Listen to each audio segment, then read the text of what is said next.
message that pertains to some of the downloads that I've been picking up, and I also kind of want to talk about the energy that's going on right now. So let's call it a cosmic tea, if you will.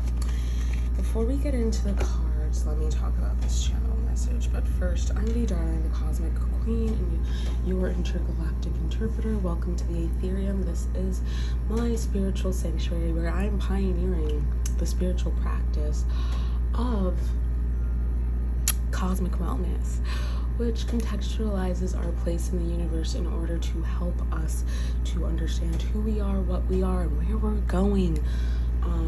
With that all being said, it is built upon a shadow work practice that is called spiritual abolition, and it really finds itself in decolonization and deprogramming from colonial ideation, in order to find our spiritual freedom and liberation. So yeah, I'm just gonna give y'all a trigger warning right now. We talk about some heavy topics on here. We do talk about trauma, myriad forms of abuse. We talk about, you know, anything that's stigmatized, mental illness, mental health, and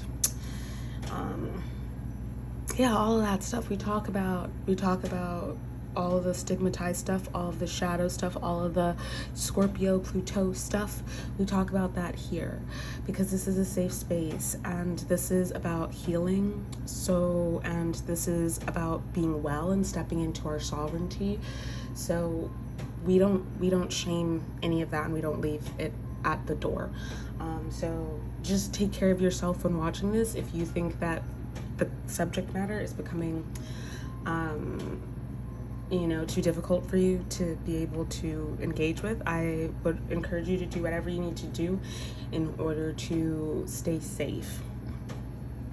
Even if that means that we're not gonna, you know, that you're not gonna stick around for the rest of the reading, that's okay, because I love you and I want you to be well. That all being said, let's get into this channeled message. I am sick. I have a viral infection. It's not the one that starts with a C, or an O, or a V, because I realized that the common cold starts with a C and an O.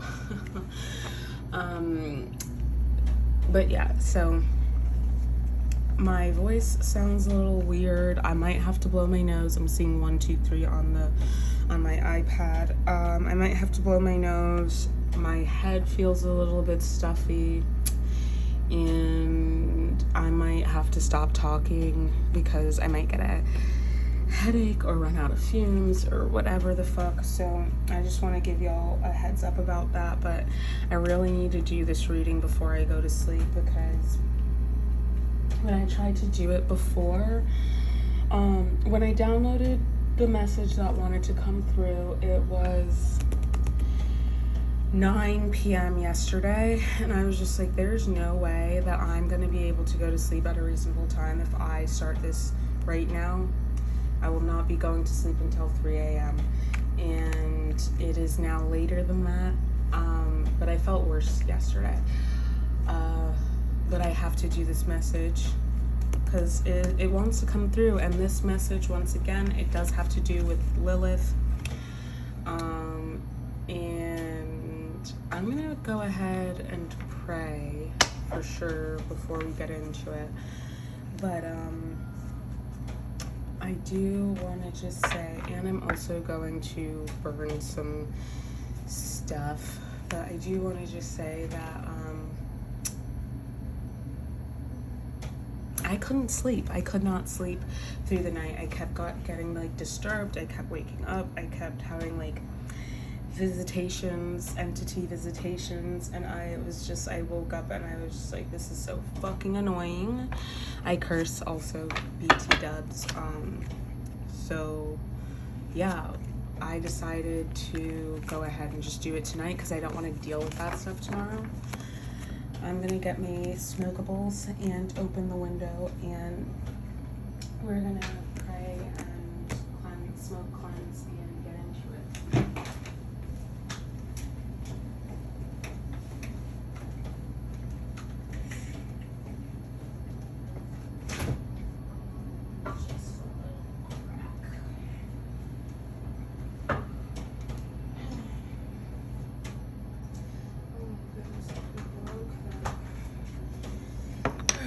Most High Divine Creator, Holy Spirit, great gods, guides, and ancestors, I call you in for your support in this container. Create an impenetrable container of safety, purity, and divinity, that I may safely bring through this message and deliver it to whoever needs to hear it. Bless my mind, my body, my spirit. Clarify my ajna, clarify my visuddha, and any and all energies, entities, expressions of malevolence, any baneful energies, any evil being sent at it, make it fall down immediately. Neutralize, nullify, and eradicate any and all baneful energy, any and all negative energy, any and all harmful energy. So have I spoken, so shall it be. Bless this space. Holy Spirit, bless my mind, my body, my spirit, and bless those that are receiving this message. Okay. I used some of 𝗪𝗪 Sayani's prayer that she always uses, but it's so good. And when I hear her use it, I'm just like, yeah, exactly. It's so good.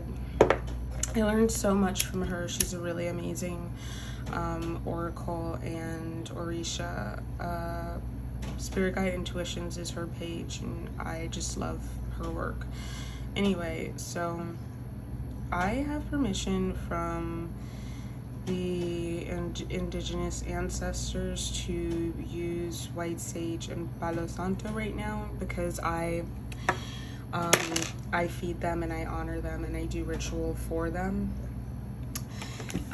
When I do ritual, and I did all of that without the expectation that they would reciprocate any of that, or allow me permission to do anything with that.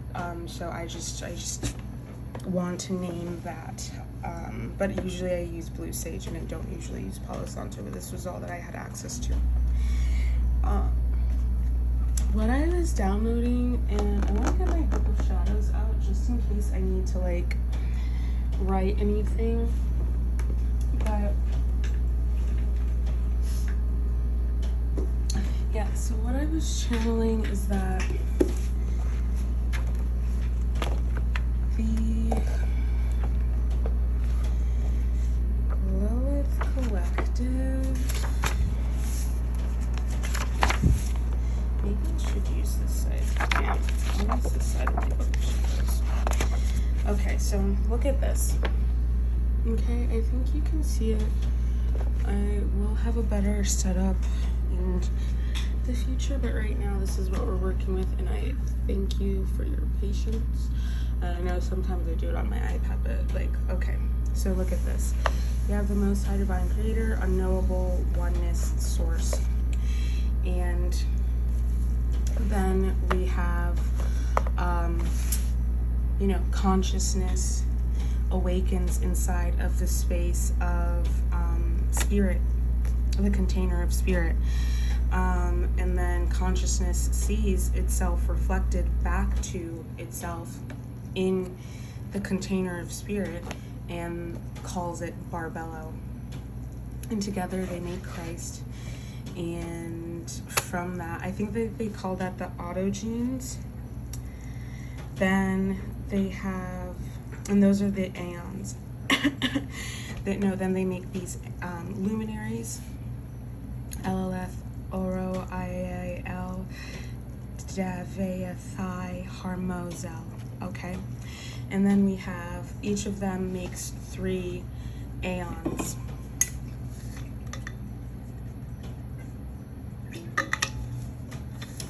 In Lilith, the aeon, I don't want to use this.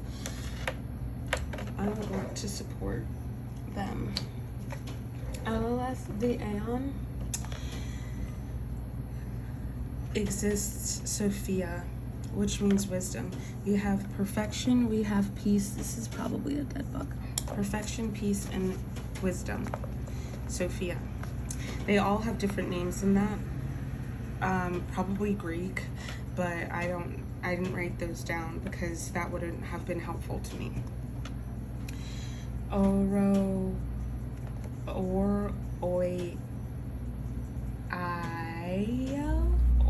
I don't know how to say that. There's a lot of different ways that I could read that. Insight, perception, memory.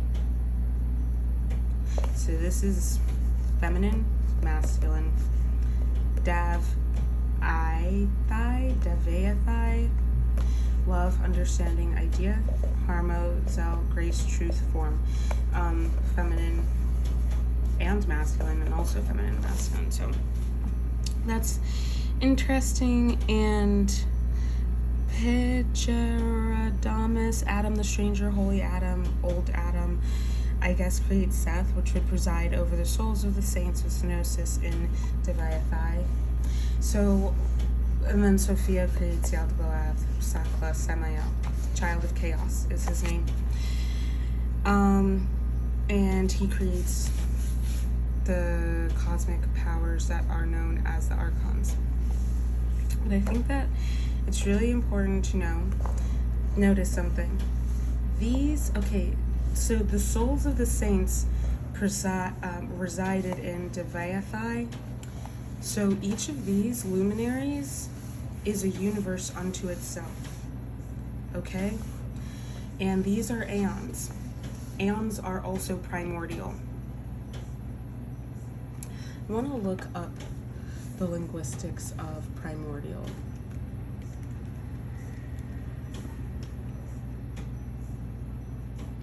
First created or developed, existing in or persisting from the beginning, as of a solar system or universe, earliest formed in the growth of an individual or organ, fundamental, primary. And I want to look at the etymology of this word. Primordius, primordialis, primordium is where this word comes from. It comes from Latin, first of all. I love that, first of all. Or original. And so pri would be that more usually relates to death. D relates to two or day and out. I don't know. But anyway, the point is the meaning of fine quality of the first excellence is from, okay. Being or pertaining to the source of the beginning. Primordial soup is the name of the conditions believed to have been present on Earth 4 billion years ago. Alright, well, we're not going to find much more information here, but essentially primordial. These beings were present at the beginning, and I've described this as being like when the Big Bang happened, when the, what is it called? The atom split and everything came into existence. Like everything that would exist was already present, because everything that exists is derivative of the original energy of that initial atom that burst or what have you. At the beginning, there were the primordial essences, the primordial gases that existed. I don't remember exactly which gases those were. I think it's like, obviously like oxygen, maybe hydrogen, maybe carbon. I don't remember all of them, but I do know that there were not that many. There were maybe like 5, I want to say. But over time, as the universe was expanding from that point of singularity, these gases began to devolve. That is to say that they began to decompose, and new elements and new properties were formed in that time and in that space. And so as those new properties and elements were formed, that's kind of how I like to talk about like spiritual ranking and like the aeons and the primordial, so on and so forth. that beginning. And over time, more and more is created from those original, from that original source, from those original gases. We get every other gas and every other compound that exists, and everything is made. Everything came from that original point. But it happened over the course of time and through the expansion and devolution, decomposition. Okay. I will say in that way, like, it is getting away from a point of purity, but that's not really necessarily a bad thing. I think that's important to understand. It's not a character judgment or assessment, like whether, or it's not a character indictment or judgment, whether or not gold is good or bad because it's no longer the pure gaseous essence that existed at the beginning of the universe. That's not what we're saying here at all. It's simply an assessment that came from decomposition, and therefore it is of a lower rank and it is less pure in terms of, you know, closeness to source. And so that unknowable source is like, okay, so like, where did the bang come from? What was going on before the bang? All of that kind of stuff. Those are the questions that there's just, we're humans and we're just never gonna know. I don't think that we're ever gonna know, but you know, we operate with the multiverse theory and quantum physics and that's what we know about that. And I'm okay with just knowing that I don't know. Which came first, the chicken or the egg? I don't know, and I don't really think that it is important, really. I think we know as much as we need to know at any given point in time. But I'm showing you all this, and you can probably see my notes. I don't mind. I'm showing you all of this because this is really important to understand. This is also kind of how you'll notice I used Shakti and Shiva. Those are Hindu deities, and Shakti was the universe, the cosmic mother, and Shiva was basically like the first act, I guess you could say.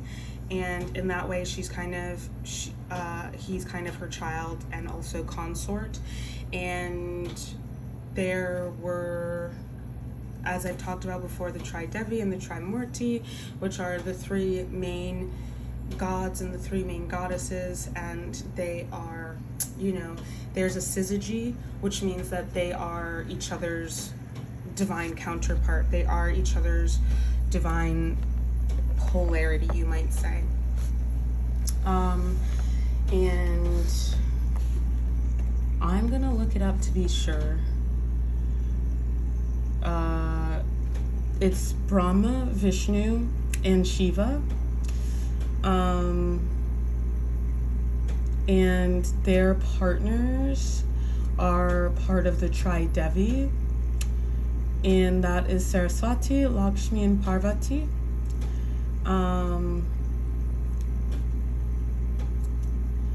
And Saraswati is knowledge, and her consort, she has a few other names, but her consort is Brahma, the creator. Lakshmi is prosperity, and her consort is Vishnu, which means that Parvati, power. Her consort is Shiva. And Parvati becomes, over time, new gods and goddesses are born from these original three, which were born from the original one. And over time, she takes on different names and affiliations, and eventually she becomes Durga, and Durga is doing battle with the demon 𝗪ṛaja, I think is his name, and she's like battling for her life and for the life of humanity, because if she doesn't like none of the gods were able to kill this demon, because every time a drop of his blood would hit the ground, it would turn into a new demon. And so Durga is she's one of the protector goddesses. She's one of these mother goddesses and warrior goddesses, and from her forehead springs Kali Ma, who is basically, or Kali, who is basically the ultimate feminine destroyer, goddess of time, change, creation, power, destruction, and death. So Kali is associated with Saturn. And I've talked about this before when I've been downloading all of this stuff, but you should definitely go and check out my readings from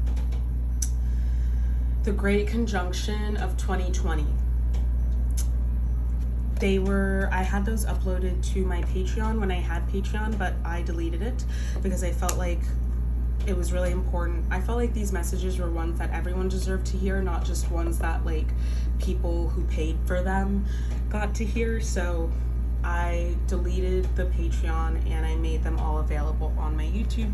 So I would encourage you to go and watch that. You can also purchase the original workshop that I did. That was on my website, which is down for construction right now, but if you reach out to me, I can send it to you. And the notes, I also have the notes. I will be uploading those things to an Etsy shop relatively soon, but just give me some time with that.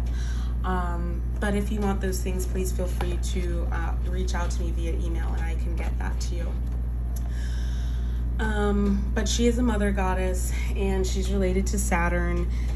She is the grantor of boons, and she gets a bad rep because this is the divine feminine who was imprisoned when they say bound the queen in her bones. That's who they're talking about. I'm making an example of what is this movie called? You know, I think a great example would be Pirates of the Caribbean at World's End, when it turns out that Tia Dalma, who is the witch that they go to for help all the time, she's not actually just a witch. She was a goddess, Calypso, who was bound in her human form when she came to visit.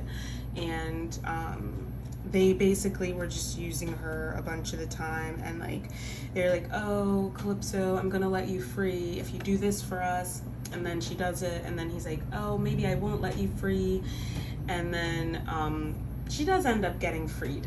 I don't remember who frees her. I used to watch those movies, like, I've seen them many, many times, but I haven't seen them in years. And yeah, she is freed by one of them, and she like brings this huge crazy storm when she is freed. And yeah, so that dissension down the mortal coil into the darker aspects of their selves is basically what I'm referencing here when I talk about this message that I downloaded. And I knew that I would be downloading more stuff when I did the last live that I did, because there were things that needed to just come into fruition much more clearly. But this is about Lilith once again. And what I downloaded was that this happened in the higher realms. So this happened in a higher dimension, and like I've said before, as I showed you guys, like you have basically here source, and then that splits, and then that splits. In 𝗪, it just keeps splitting to, oh, actually no, this is what I was doing, but in 𝗪, it goes like this.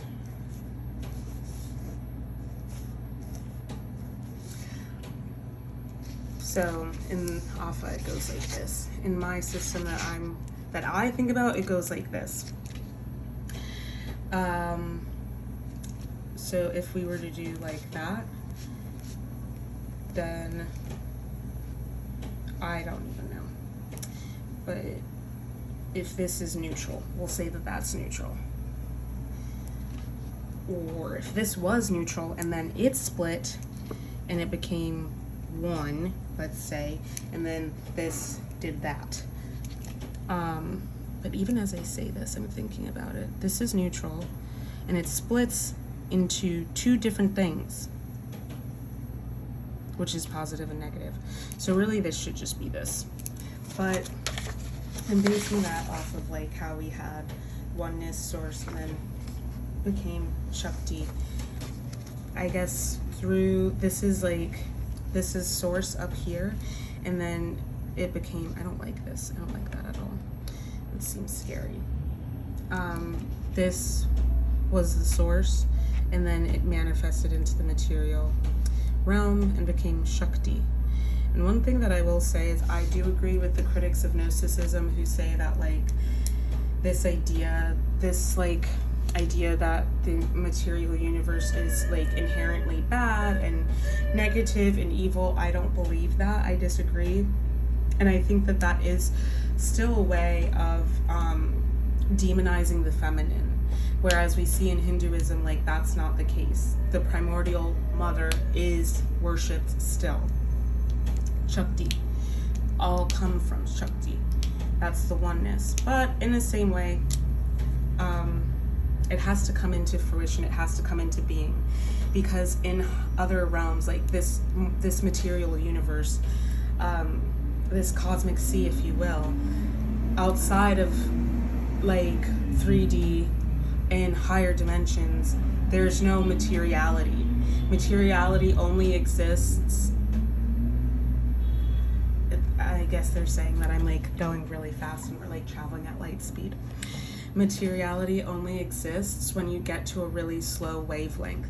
So if you're very high vibrational, there's no materiality. But once you get lower and slower, things begin to condense. That's the interesting thing about light. It is the fastest moving thing in the universe, but it is a wavelength as well as a particle. And that is the idea, is it's the particles that we're considering. Anyway, mysteries of the universe, right? So you have the positive and the negative, that's the syzygy. And then that would be plus and minus, and this would be plus plus and plus minus. And then this would also be plus and minus. So that would be plus plus plus and plus plus minus. Okay, it's math. I don't think this is exponential. This is when you learn about matrices in math, this is what this is, which makes sense because I am talking about the true matrix, which is the cosmic womb. It is the material universe that we live in. That's what we're talking about versus the false matrix. So what I picked up on was that this idea of the feminine incarnating on Earth in the Earth plane.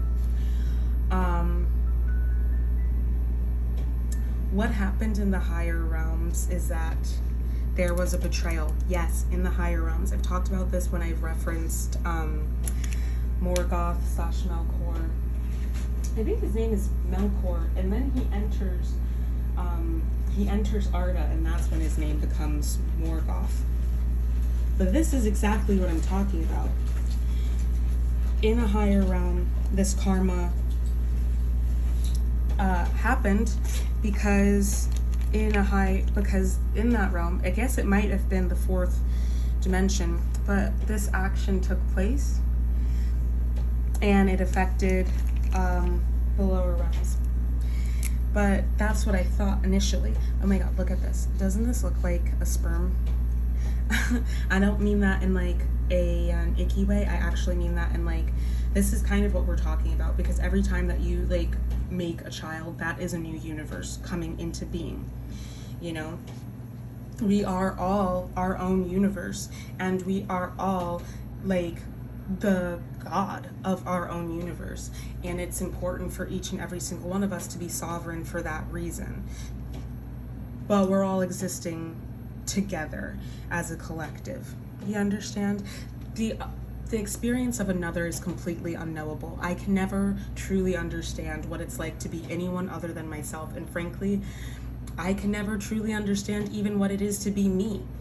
That's just not possible. And in that understanding, I think, is the true wisdom that like makes us like truly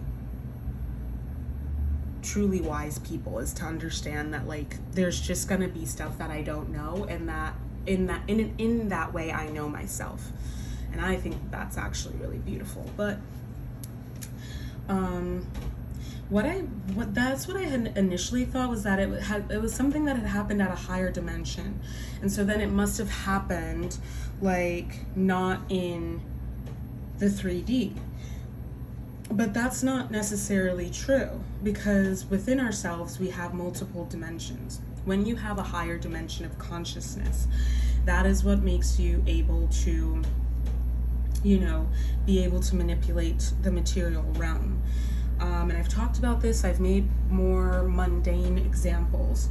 When you're a person and you don't have any awareness of social mores or structures, you're just a baby and you're going along, and you start to learn from impression.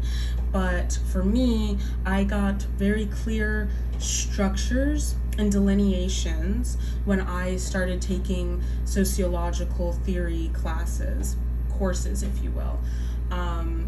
So, and it's also, you know, history, anthropological, that stuff, the humanities, essentially, excuse me. But,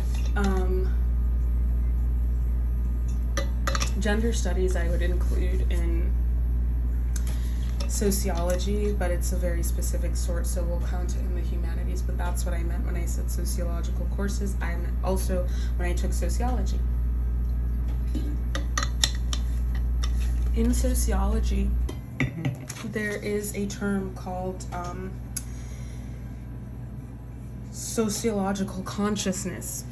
When you develop sociological consciousness, you're working within the framework of sociology, you understand the constructs of the social world. And that means to understand that the social world is not a fact. It's arbitrary, it is ephemeral, it is made up. Actual facts are things like quantum physics.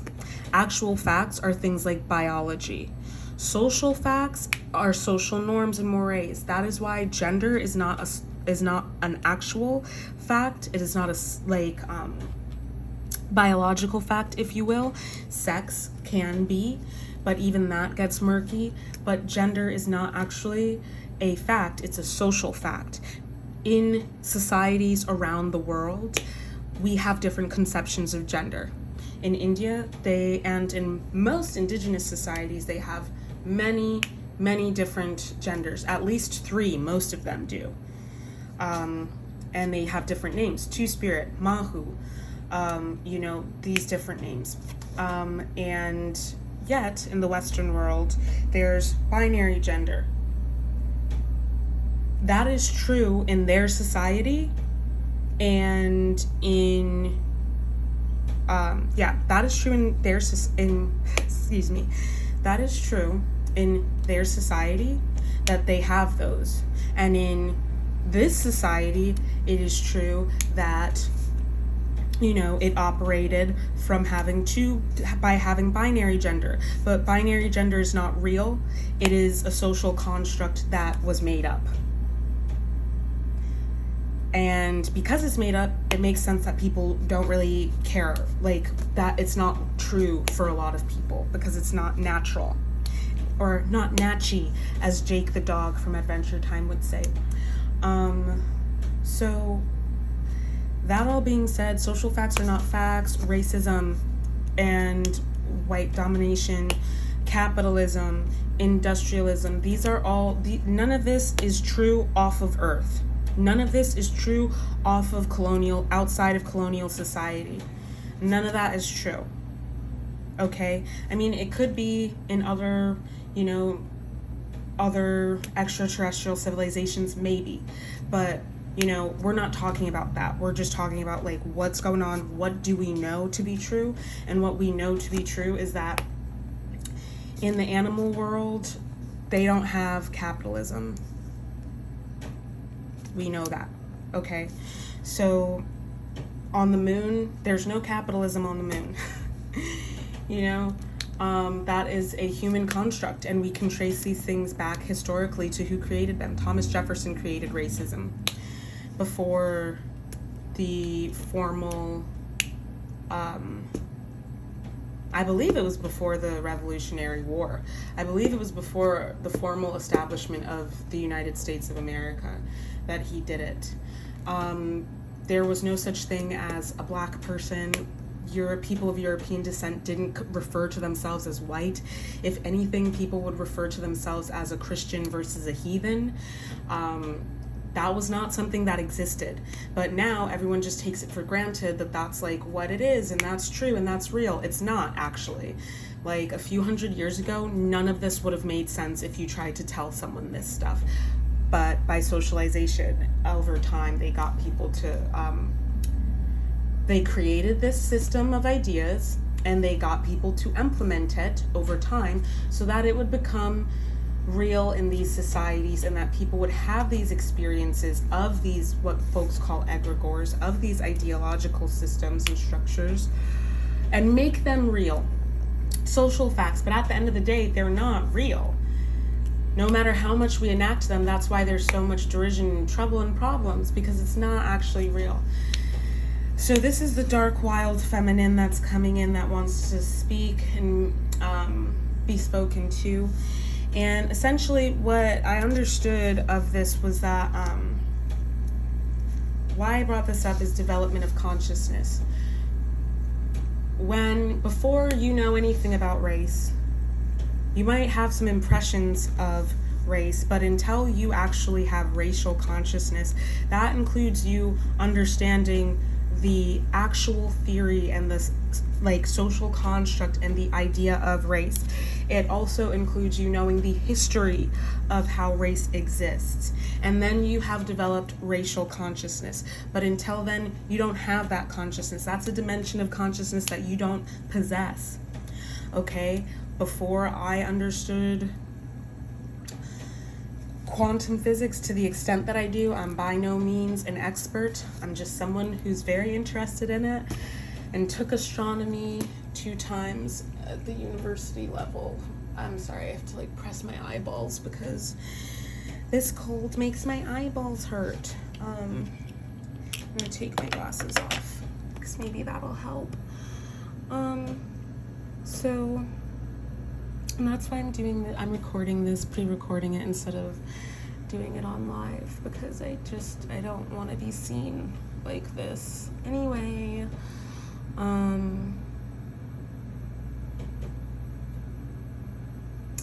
so these are different dimensions of consciousness that we are able to develop over time. And I'm thinking specifically of, you can, before I had this level of consciousness, I was just not conscious at all. I was not a conscientious person. I didn't think about things. And then I had this awakening, and oh my goodness, I went through this process of rebirth where now I have social consciousness, I have racial consciousness, I have gender consciousness, I have a political consciousness. All of this stuff, and let's apply it in terms of metaphysics and esoteric mysticism. I had an abstract understanding of a lot of things when I was younger, but because of my studies, I studied magic and mysticism and, yes, witchcraft and theology, spiritualism, all of that stuff I studied since I was a kid. and I was developing my conscious awareness of this stuff. I say this a lot, and it's just true. These were the first 2 decks. I'll show you all my decks in order. This was my first deck. Oh, no, this was my first deck that I ever got. It has its own personality. You can see it. You can feel the personality on this deck. It's very queer. Then this was the next deck that I got. That was the Tarot del Fuego. This is the Cosmic Tarot. The next deck that I got was, and I keep them separate usually because they are distinct energies, and I like to give them that respect. The next deck that I got was in Hackney. I think I was in Hackney. Yeah, I was in Hackney. And I was at this shop called She's Lost Control with my friend, which, yeah, and then I saw this deck by Rebecca Campbell, and it is the Work Your Light Oracle deck. I don't remember why I got this deck, but this deck, like, my life, my practice was very dark and dense and quite, I wouldn't say viscous, but it was thick and it was heavy before I got this deck. This deck changed my life. It expanded my consciousness light years. Like, I kid you not, I jumped light years. And I ended up in completely, like, different spaces with completely different people. Even the way that I, like, see life, like, literally the visuals and my perception of them and my experience of them, it is Technicolor, whereas it used to be, like, sepia toned, maybe, or just very intense and, like, gritty and grainy.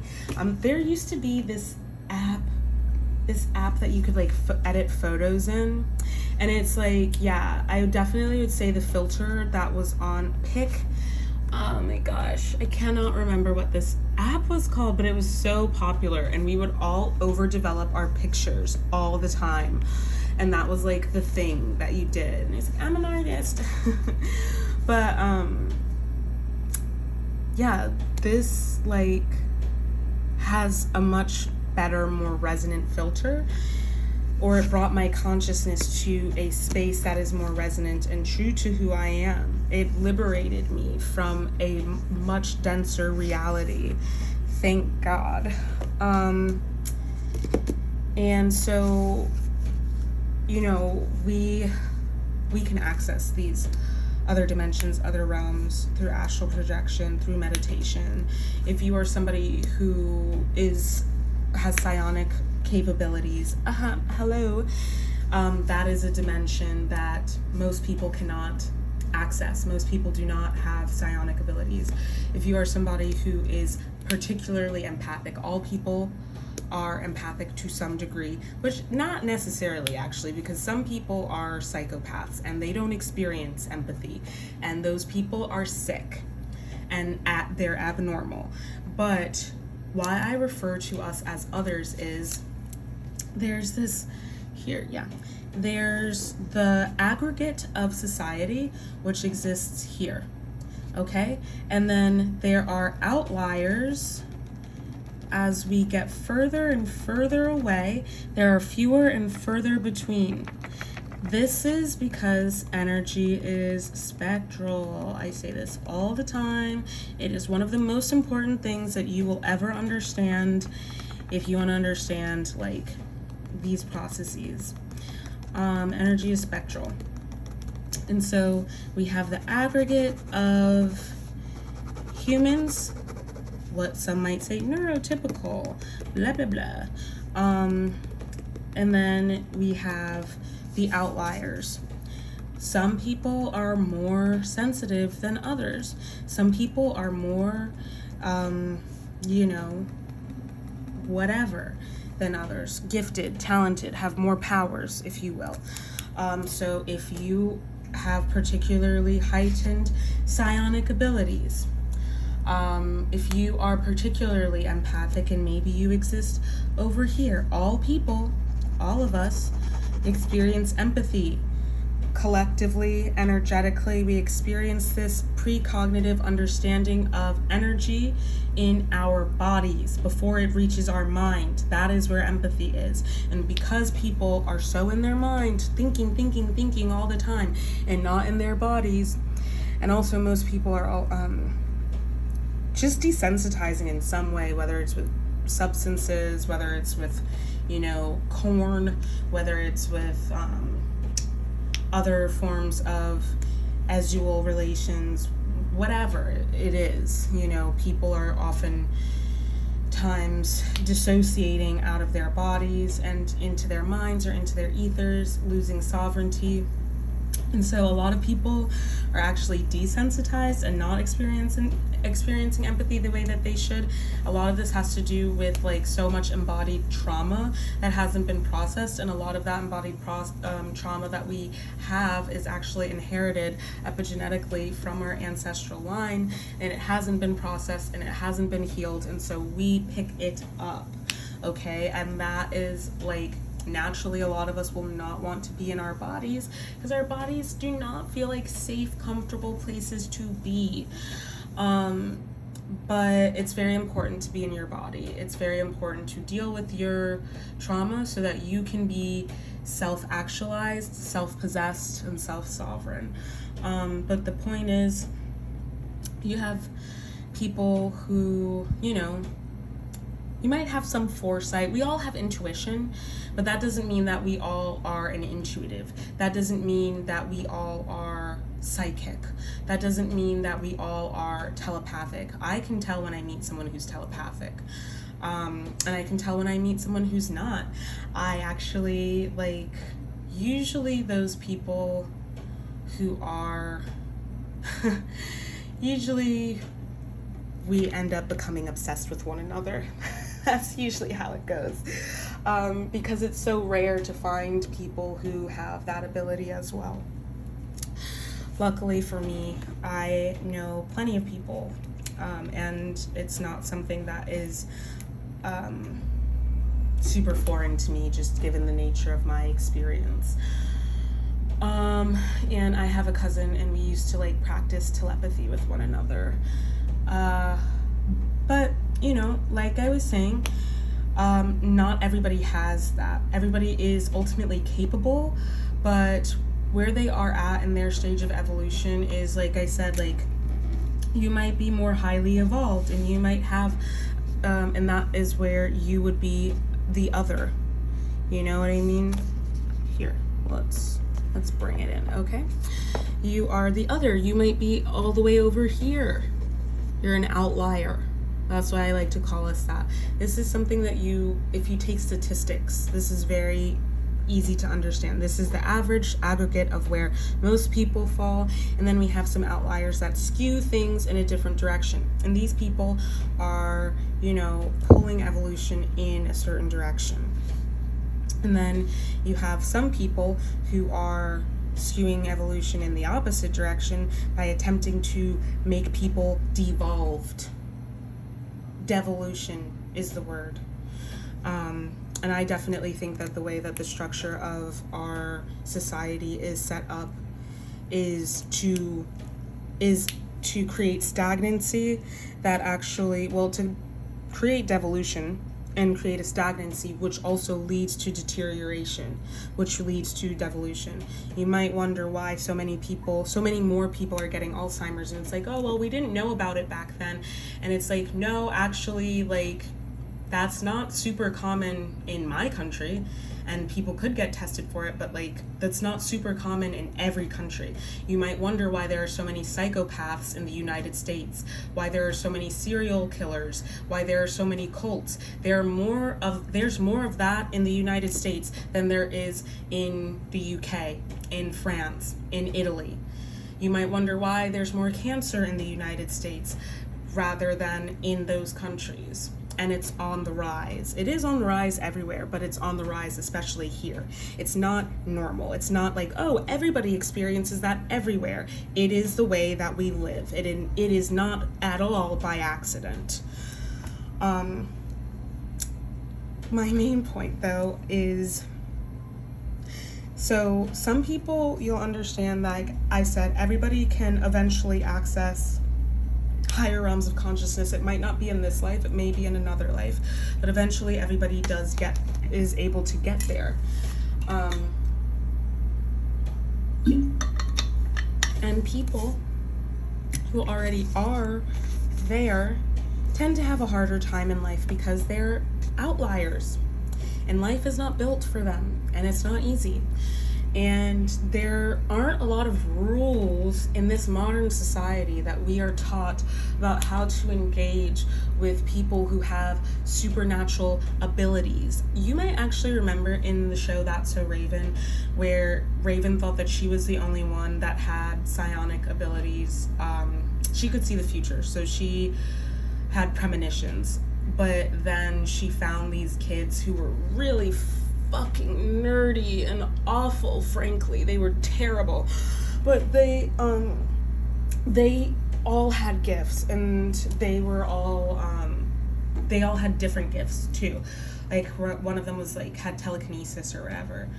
And she chose to like be friends with her normie friends because those supernaturally gifted children were really bad and elitist. But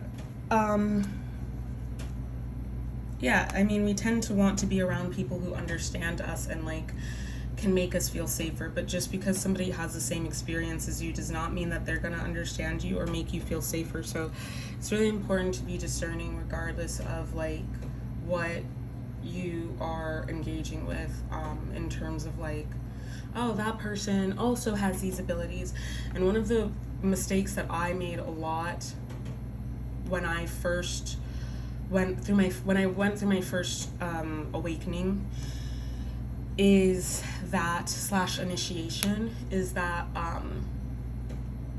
I thought I could see people's, that's one of my gifts, is that I can see like people's energy on them, and I can see their 𝗁𝗁𝗃. So I would be like, oh my god, like I would just assume that they knew like I knew, and I would assume that they were open to these ideas and that they like we were on the same page and we were on the same team inside. And that's just not true, because like a lot of people are actually they are terrified. I mean, a lot of people have the witch's wound, which means like usually these people come from a lineage where this was present, and the witch's wound manifests itself in like repressing any type of being different than anyone because you are afraid of being persecuted. And you know, people from all over the planet can have this witch's wound.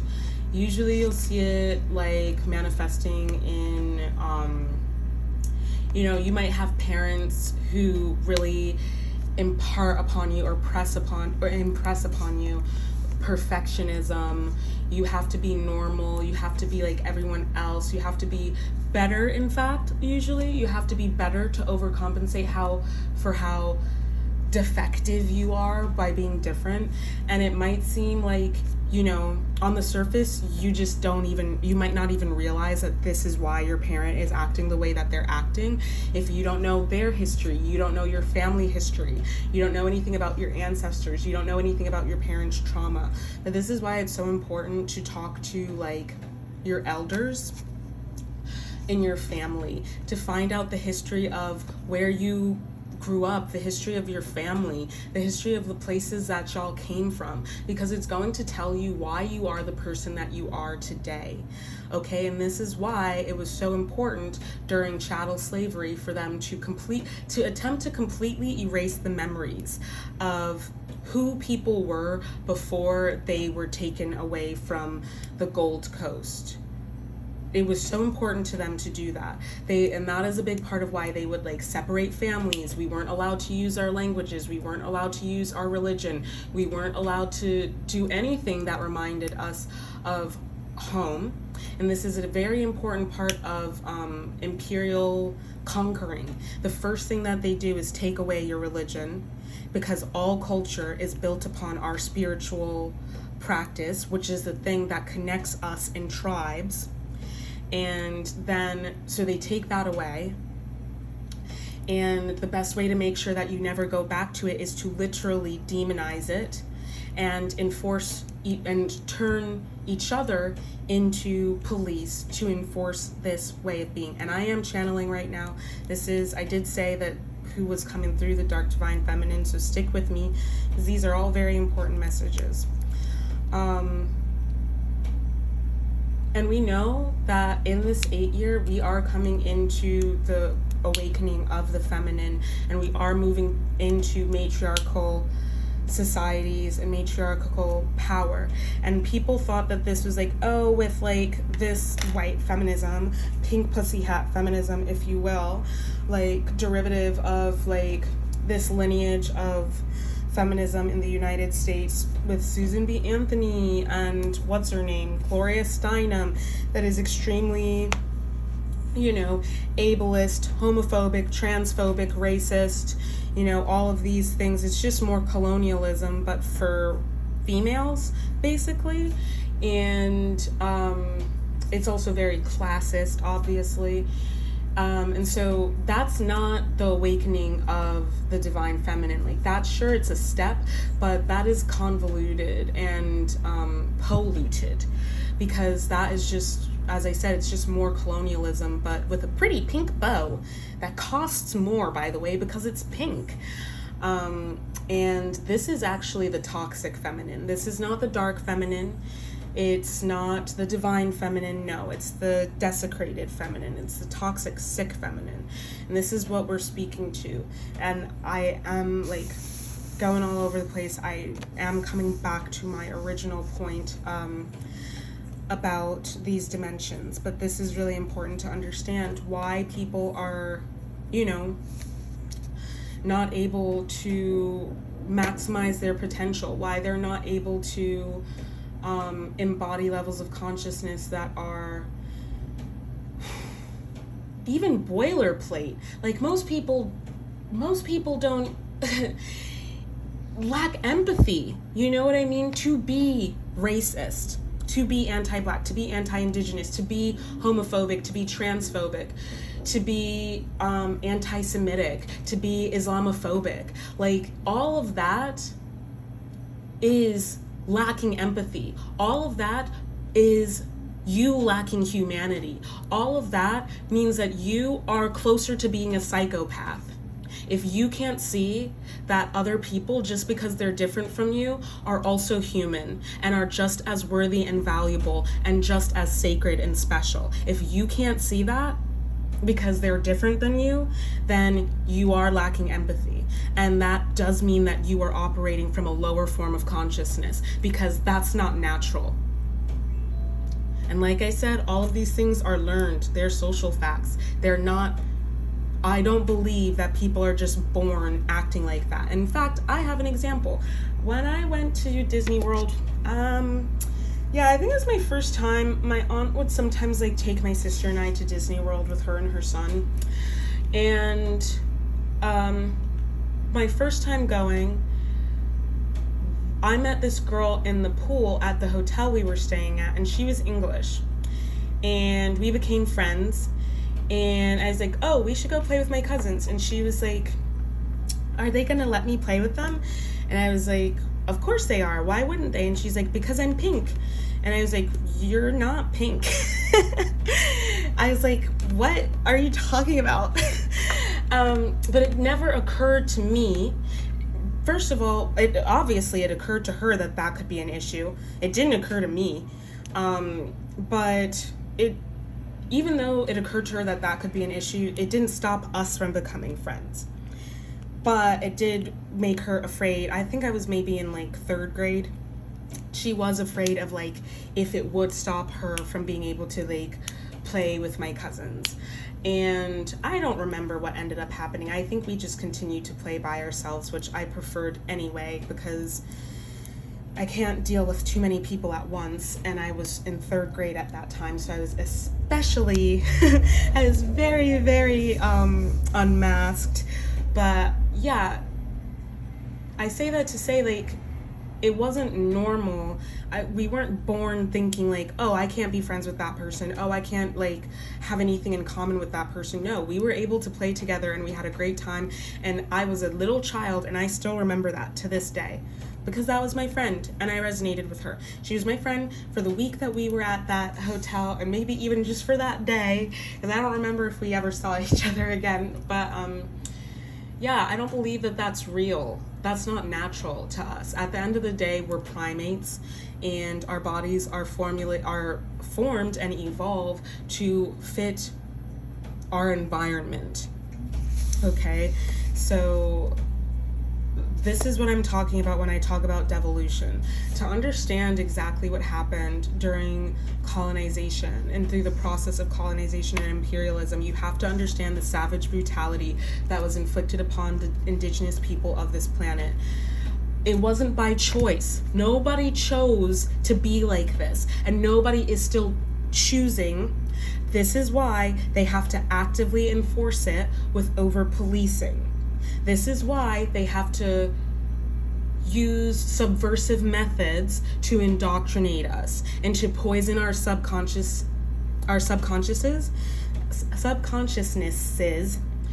so that we hate ourselves and we hate each other. Okay? That's not natural. And this is what I'm talking about by devolution. Because if we act this way long enough and we fight against the stream of consciousness that is natural to us, and as we progress, because yes, the universe is expanding, not contracting, as we fight against the natural progression of consciousness, it does bring us into a place of savagery and barbarianism and brutality, which is why you see people being so sick the way that they are. 100% the fact that we have such unnatural birthing rituals in the Western world, like the way that we give birth is actually antithetical to the survival of the mother and the child. Just that alone should be able to tell you how traumatic it is to even come into the world. If you go through that trauma, then you're born into these bright lights. It's just a terrible experience. It's wrong. It's a very new experience. It's only maybe 200 years old at most. There's an NPR special about this that is like, maybe an hour-long podcast. It's incredible, about how this came, like phasing out of midwives, and I think the American Medical Association came into being, and they didn't know what they were doing, and they ended up causing more problems than not. And that's exactly the system that we're living in today. And if you are born with that kind of trauma and you are not on the person who gave birth to you immediately after being born, and they remove the placenta before it's supposed to come off, all of these things are crucial to the health of a baby. But none of that happens in the Western world. You are traumatized brutally from the moment that you were born, and then we wonder, why are there so many psychopaths? Why are so many people depressed? Why do so many people want to unalive themselves? Well, I can't imagine why. But if you don't ever have the vantage point of indigeneity, then you don't understand that this is all wrong. And devolving people. I swear to God, like, people are like, oh, like, you gotta, like, I don't know, fluoride in the water makes people's teeth clean, healthier, and that's why people in America have better teeth. And someone told me that. They were Chinese. And I was just like, that's not true, because people in my country have amazing teeth, and they do not have fluoride in the water. Like, we have very good teeth in my country. And people here have terrible teeth. And they're constantly falling out. People have cavities, like, so that's not true. But why am I saying this is to talk about, like, consciousness and consciousness evolution? and the fact that there are certain people who do not want people's consciousness to evolve. They don't want us to come into unity with one another. They don't want us to love one another. They don't want us to be kind to one another. They want us to be divided. They want us to be in conflict with one another, because when we're in conflict, when we're divided, we're easier to control, we're easier to manipulate, therefore easier to exploit. And this is why it's important to have a hierarchy, because nobody wants to be on the bottom of the hierarchy. Everybody wants to be at the top of the hierarchy. And the people who are in the middle of the hierarchy, like, they're not even going to see that they're privileged, because they're not at the absolute top. And everybody's fighting to get to the top. Everybody's fighting to get to the center. Because who wants to be at the bottom, you know?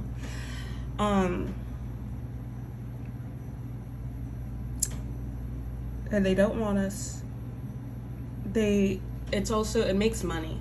You're more likely to spend money. You're more likely to invest and wait and pour into things outside of yourself when you don't feel whole, valid, valuable, sovereign within yourself. This is human psychology. This is the basis of marketing. This is the basis of media. And so, you know, some people are trying to skew not even trying, it's just existing. You know what I mean? If you have supernatural capabilities, it just is what it is. But some people are, you know, skewing it and evolving it, and then there are others who want it to be skewed in the opposite direction. And I mean, I'm sure that there are also others who are actively, like, they're just how they are, you know. Some people are very altruistic and benevolent, and then we have, like, psychopaths. We have the Ted Bundys of the world. And, you know, those who are altruistic and benevolent and, you know, aiming for wisdom as opposed to hedonism, I guess you could say. Those people, you know, it's those people's responsibility to do the work to help to activate and activate others and spread and, you know, present wisdom. You can lead a horse to water, you can't force them to drink. I know that the term enlightenment is considered problematic, but as I talk about light as in density, removal of the burden of ignorance, the death shroud of the colony, the death shroud of ignorance. Ignorance is what kills. You live forever, and you are in power forever when you operate from wisdom, because your legacy is very impactful in that space. But so some people are just more highly evolved than others, and that doesn't mean that they're not going to use that for harm. Plenty of people, you know, do. Sorry, I'm gonna have to blow my nose. A lot of people do use their gifts for evil, you know, but then there are those who don't use them at all and who pretend that they don't have them. And then there are those who, you know, and those people usually end up going insane. And then there are those who actually accept their gifts and train themselves with them, and they use them for the benefit of humanity. And I just hope to always be one of those latter forms of people. So what I channeled is, like, so some people, this is why I was saying this, some people might have, like, access to 4-dimensional consciousness. I mean, even if you know about quantum physics and you understand it, I would say that you are operating at a higher level of consciousness than the majority of people on Earth. But some people have access to 4th-dimensional consciousness, 5th-dimensional, 6th-dimensional, you know, what have you. And this is something that happened to a being that had a higher form of consciousness on the 3, but was, like, incarnate on the three-dimensional plane was what I initially picked up. And if you remember what I was saying, like, about Lilith, she's the daughter of 𝗪𝗪𝘁𝗿𝗶 and 𝗃. She lived in a tree in, what is her name? Oh, they don't want me to use her name, so I guess that I might be channeling, Lilith's mother, or Lilith, but they didn't. She was essentially the first wife of this Adam, and there were some things that I had thought about, like, you know, what if this is just a collective? And I think that that is still true. So I've talked about oversouls, and so basically she was an oversoul incarnate on Earth. And there are a bunch of people who, this is what they talk about in 𝗪𝗱, about, like, you have, you might be the child of a certain 𝗪ṛि𝘁. I'm gonna close,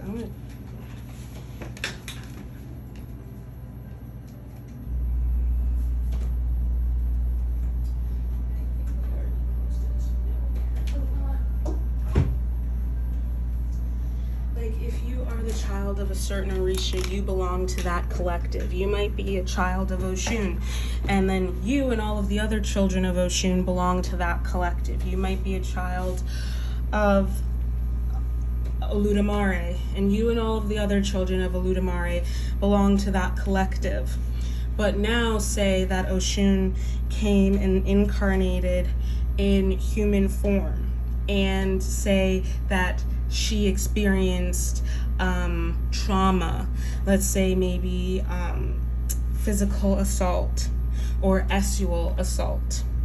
And because she is the oversoul of that collective, her collective, what happened in her psyche affects the psyche of everyone in her collective. You understand? Because they are derivatives of her. Okay? So say that here we're on the earth plane, plus this is so cute. These little pluses and minuses are adorable. So this is plus, minus, plus, and this is plus, minus, minus. This is minus, plus, minus, plus, minus, and this is minus, plus, plus, this is minus, plus, minus. Oh, I feel like this is like 4th grade math. I remember, yeah, this is like very simple math, actually. And I don't agree with this system that he has here, where it's just like, oh no, it just expands one to the other, one to the other. That doesn't make sense to me. Minus, plus, minus, minus. Oh, minus, minus, plus, and minus, minus, minus. Okay, so they're all on, let's say they're all on the 3D plane, okay? These different collectives, and they each actually have their own, this is what we talk about in 𝗪𝗱 of, like, family gods. So plus is a higher ranking than them, spiritually, consciousness, and that is one of their family gods, you might say, the angel of them. And plus is their oversoul, you might say. But even plus answers to 0. I don't like that. That really bothers me. There's something odd about it. Maybe.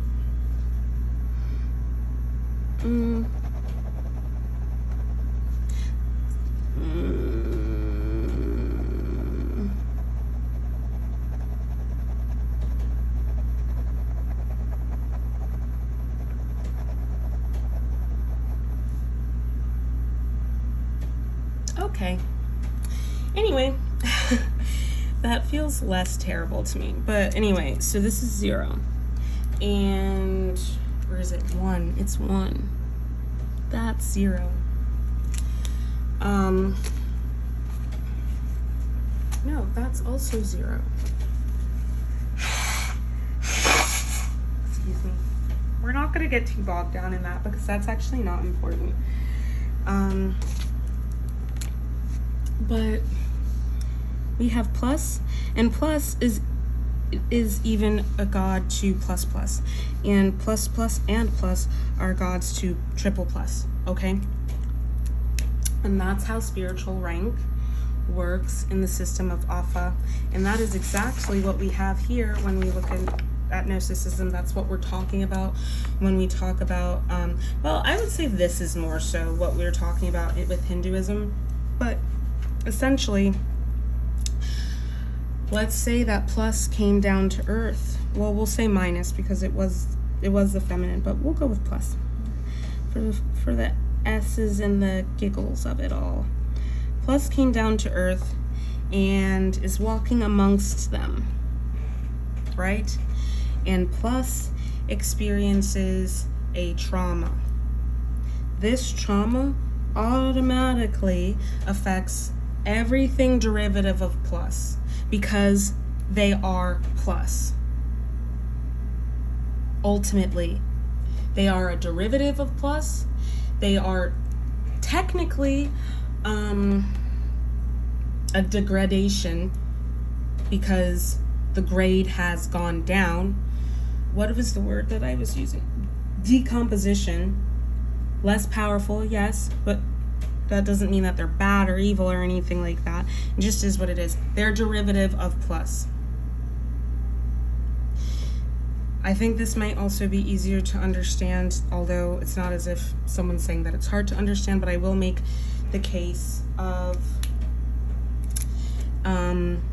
thinking of it as like, you know, here we have the rainbow, I guess. Okay, let's just say that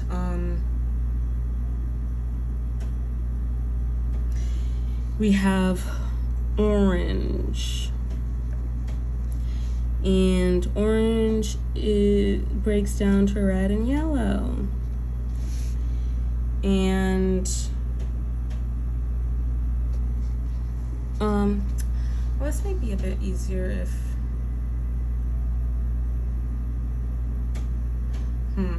think of like magenta, which is like blue, pink, and white. Let's do it this way. We'll do pink, and pink breaks down to red and white. But then something happens to pink here in this world. Oh, I see what they're showing me here. Stick with me, fam. Rainbow, and we have red, green, wait, no, red, yellow, green, blue, indigo, violet. People don't really count indigo, but whatever. And let's say that these are all their own realms. This reminds me of a book I used to read as a kid. And we also have black and white. They're on here too. Mind you, this is the Earth Star chakra. This is technically this, but also this would be the crown. Oh yeah, this would be the crown chakra. So we're all on Earth. We all got all of that stuff going on.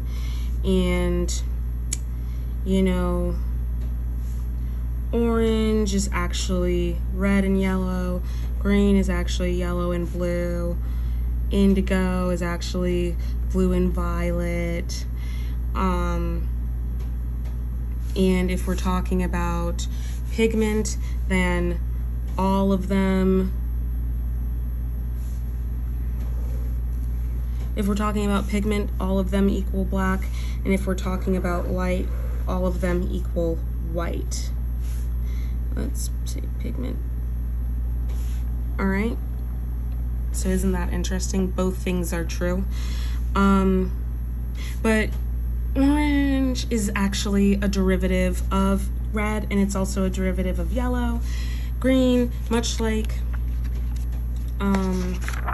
we had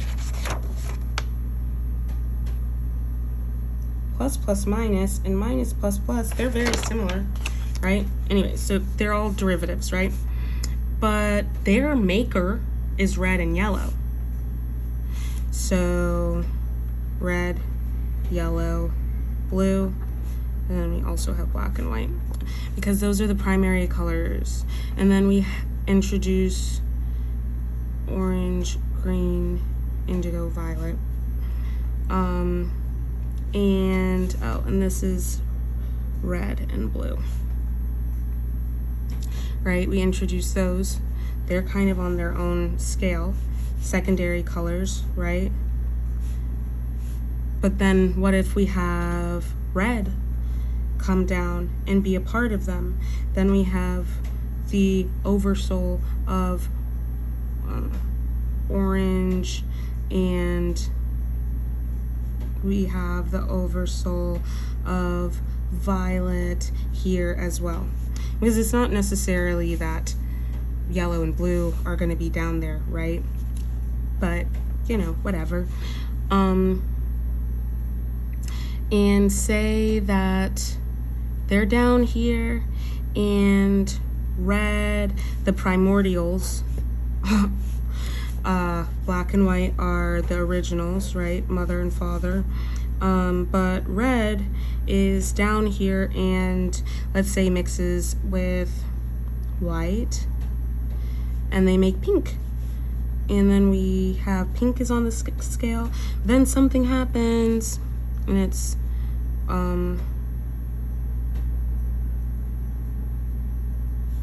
yeah, pink is in the mix now.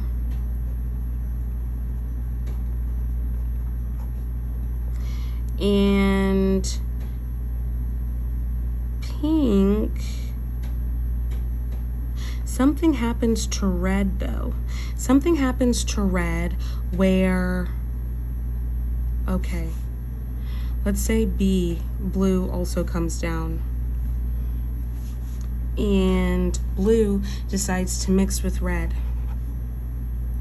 Everything that is affected by red, everything that is derivative of red, now has blue, is impacted by the karmic experience of blue mixing with red. Because these two higher vibrational beings did that.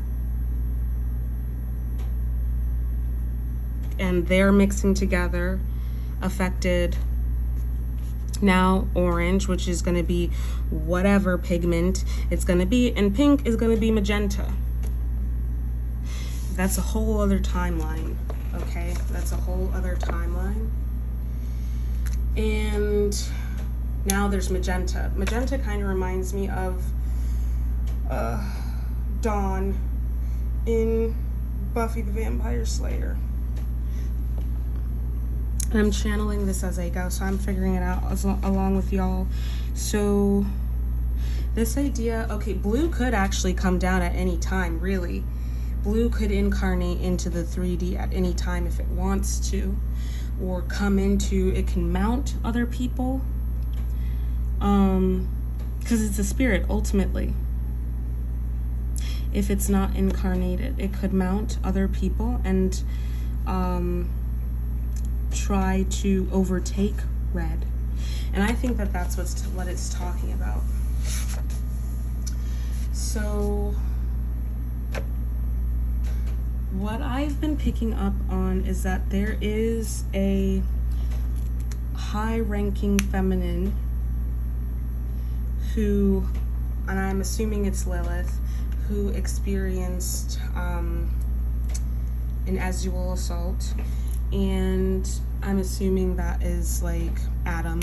And how can this happen? Well, Lilith can go back up onto the mountain. She can go back up into higher dimensions. But she's on Earth for some reason. I guess part of my contention is understanding it if she was married or not married. I mean, incarnate, or if she was just on Earth. But if she was incarnate, I don't think that she was. I don't think that she was. And she was given as a gift, is what I'm picking up. She was given as a gift to this creation by 𝗪𝗁 to and this may have turned Saturn very angry. 𝗪ᵃ very angry.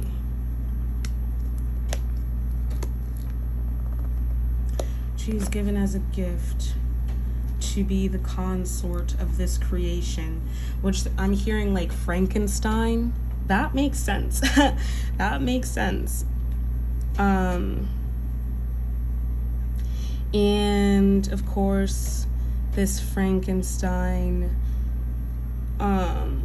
acted like a brute, because that's what it was. And so she fled, and it was such a traumatic experience that she had a schism, she had a split, and this manifested in the lower consciousnesses.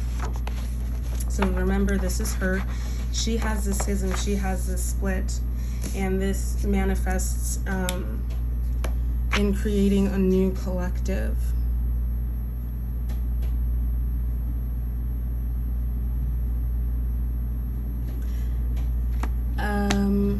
And I think it's important to establish that I personally feel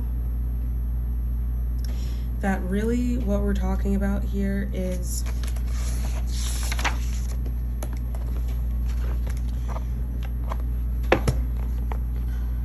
Lilith as the luminary and Sophia as wisdom. And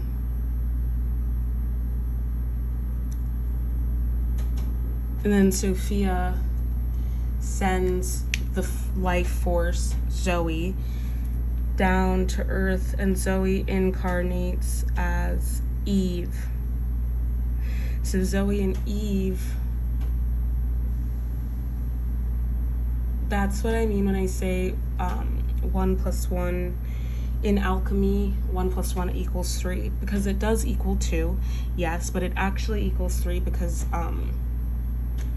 there's the third other thing. There's 1 and there's 1, and it's 2, and 2 is still 1 and 1, but it's also 2. So that's 3. That's the new thing that is created from the original things is still the sum of its parts. That's what I mean when I say in alchemy. But also the process of alchemy is distillation, and it is getting rid of lesser. It's still going to be 3 though. It's still going to be a third new thing. So they say it's Eve, Zoe to Eve, but it's Lilith actually. It's Lilith actually, and Zoe. And then she splits after that. I believe she splits and creates a new, so if this is her, let's do it like this. We have the plus and we have the minus, and they're doing their separate things, and she hasn't. Let's say that maybe the minus has created their plus and minus, but she hasn't created anything really yet, and yet she just jumps on down to Earth and creates ends up creating a schism and creates a whole new reality, a whole new timeline based off of that trauma. And maybe that's the Phantom Matrix. I don't know, but they do say that angels and demons are the same thing. They're cut from the same cloth. This schism is the thing that's like most important to understand. I need more clarification. 9 of Cups. 10 of Pentacles. This is not gonna help me. I need more clarification, Spirit. Because it's very vague right now. Still.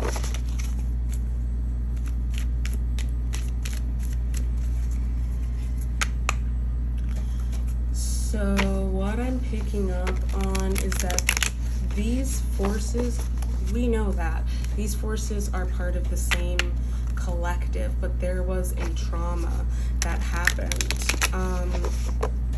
a very violent ripping of the womb, basically forcing this being to give birth to something that they didn't want to give birth to.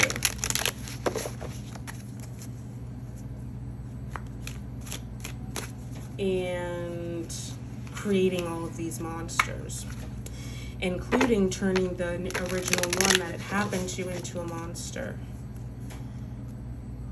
So a lot of those divine feminines, this has to do with like kitten programming and hypersexualization. Yeah, I mean, we know that that's what happens when people experience sexual assaults, especially as children. They tend to hypersexualize themselves and tend to find themselves in hypersexual situations. Scapegoating. Okay.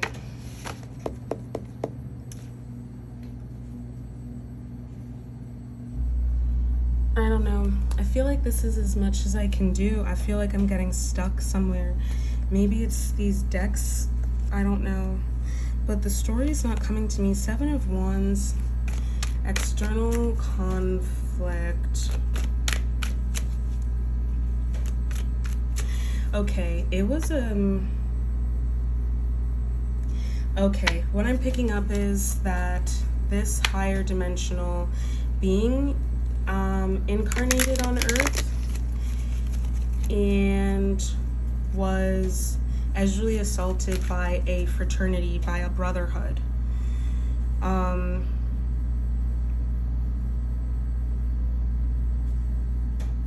She was tricked into coming there to do it.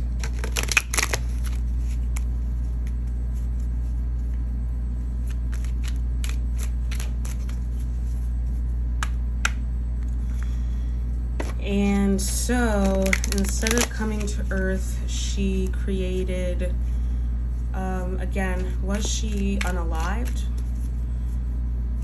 She definitely created a sisterhood to avenge her. She created a sisterhood to avenge her. But she had already created a sisterhood prior to that, and they were good. 5 of Cups in the reverse.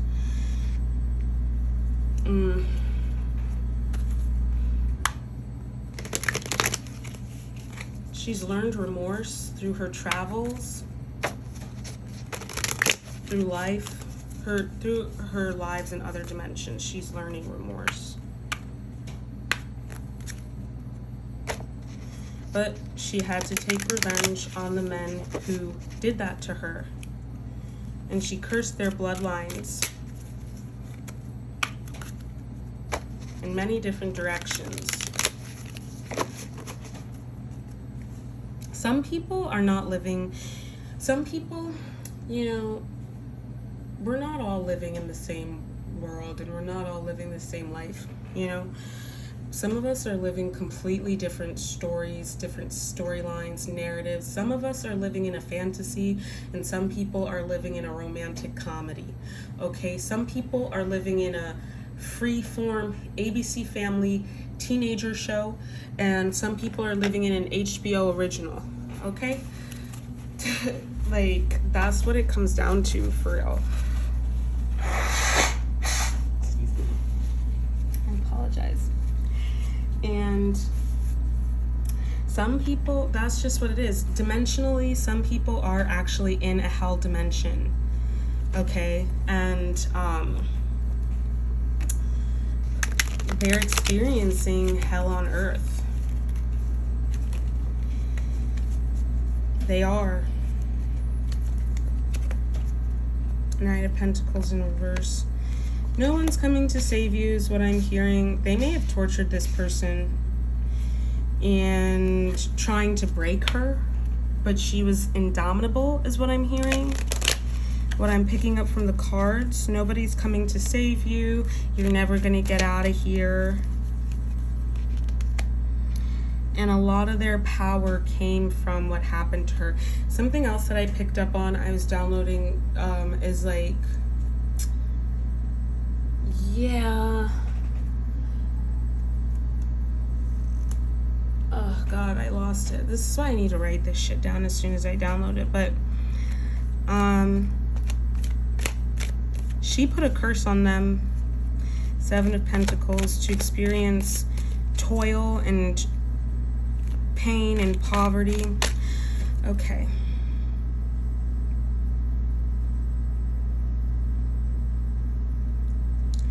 Hardship in the material. And this is reminding me of, like, you're gonna have pain during childbirth. You're gonna have to till the soil and toil and whatever else. And the High Priestess in reverse.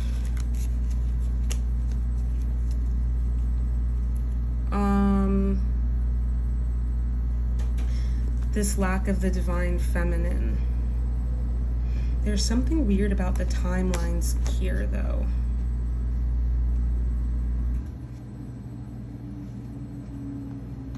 Okay, what I'm picking up is that they could go and come as they pleased. They could go and come as they pleased. They didn't have to incarnate. But maybe she did incarnate. Why and when? I am also picking up something about the Jay-Z, the J priestess. What is this coming out here? 7 of Cups and 8 of Cups.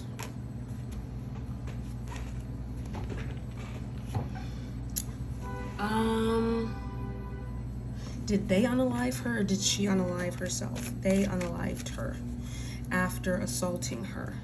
She was a virgin and they assaulted her. Okay, so this is like where the W of Babylon came from. And she didn't initially exist, but she was created. And these vampiric... Okay, so she was a virgin, and is this like...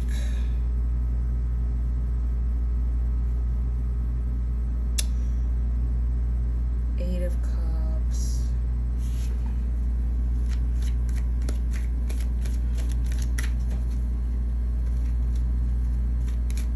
I get the sense that when she went to ask for help, she was also taken advantage of and dissoiled because they were cursed.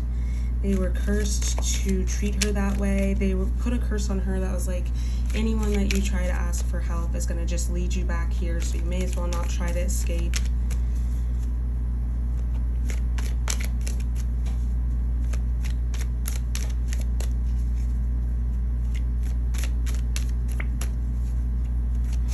The 8 of Cups. This seems like justice in a way. It seemed like justice. It was allowed to happen. What she did was allowed to happen because in its own way it was justice. The suffering that has happened because of her creating this coven, if you will.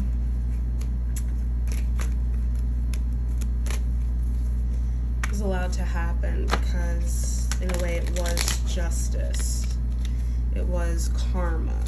It was like, well, I could stop it, but I'm not going to because these are the consequences of your actions. Nobody was allowed to interfere with that karma.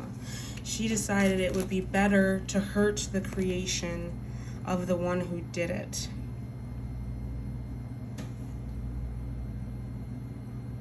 Okay, I understand now.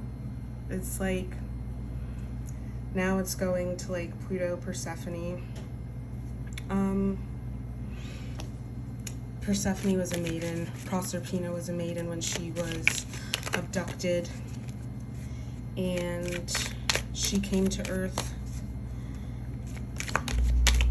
For whatever reason, she came to Earth. She was the maiden, virginal, Virgin Mary type energy here.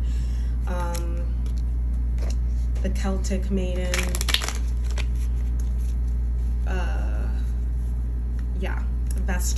Vestal Virgin.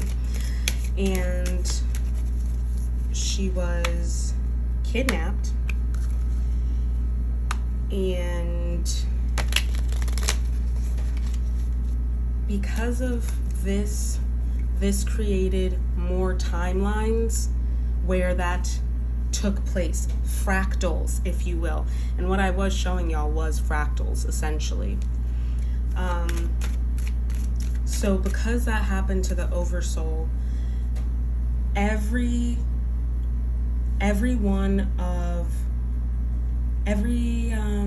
extension of her, every derivative of her, every fractal of her, that storyline becomes a part of their storyline.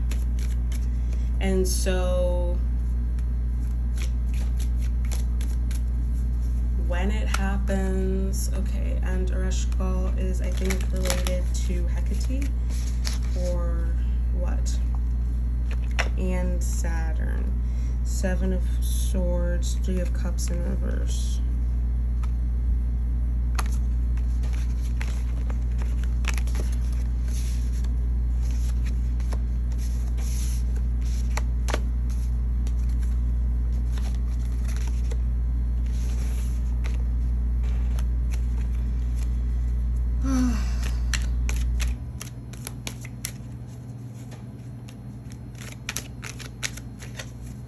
So that kept happening. The kidnapping, the assaulting, and yeah. Who created, okay, who created this?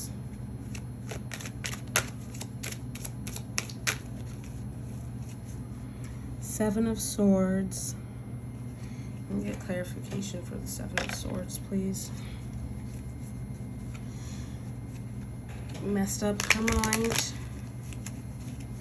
and turned her sick for a little while, and she did cause a lot of chaos and a lot of problems and a lot of havoc from the trauma, which is something that she had to heal from over time.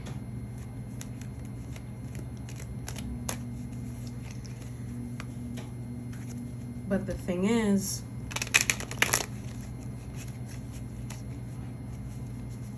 she was the queen of the underworld.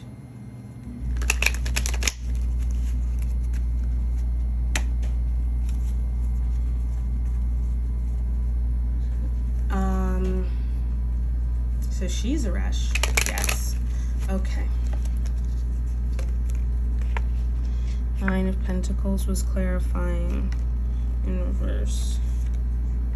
In that time, there was no prosperity on the lands. We know that much.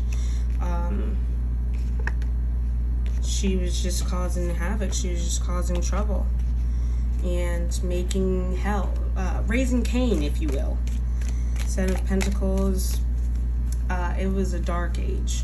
It was a dark age because it was like the light of heaven had gone out. There was a lot of corruption. There was a lot of sickness in the world. And that's how she liked it to be.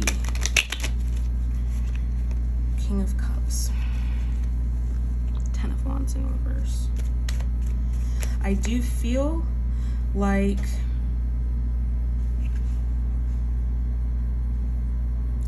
the introduction, you know, in Gnosticism, when they introduced Christ consciousness, Christ into the world, because it existed without Sophia's syzygy counterpart. Okay, so there are two worlds that split, is what I'm picking up. Two realms that split, two timelines that split, because she split. She split. Two timelines that split. In one, she's the demonized feminine. In the other, she is the perfect woman. And yet she is still one. And this is happening in the psyche. So this is playing out in that way. This introduction, because of how things were being destroyed,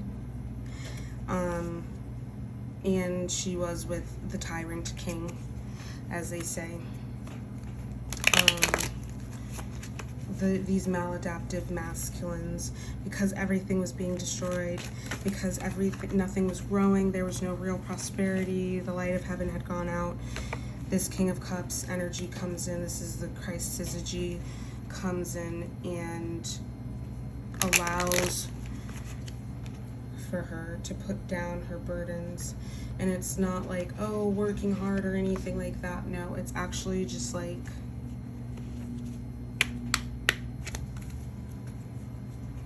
it's not putting down her burdens. And so she's a derivative of Sophia, by the way. I want to put that out there. It's putting down the trauma of being kidnapped and, as Julie, assaulted.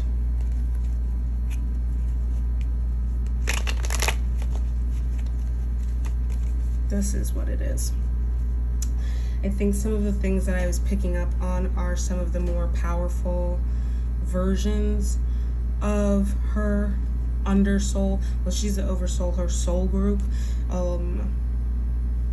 These things that happened. There's two distinct things going on. It's not, is it the same person that this happened to? Or the same being? Because when I initially picked it up, there was, well, yes, persecution, but like I said, like multiple assailants binding her. Yeah, well, that is what happened. And tricking her into thinking that they were helping her, or that they were going to do something good for her.